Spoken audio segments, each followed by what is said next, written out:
Hindi, teritoryo po namin to. Oh? Opo. Dito na po kami naka-assign na mga lakal. Lagot kayo kay Tolits. Naku, lagot kayo dyan. Bakit? Porkit ba teritoryo nila to? Sa kanila na to?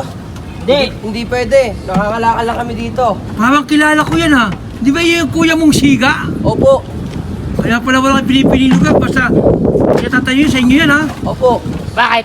Sila na ba siga dito? At igit sa lahat, pinag-ahalap kayo. Nino po?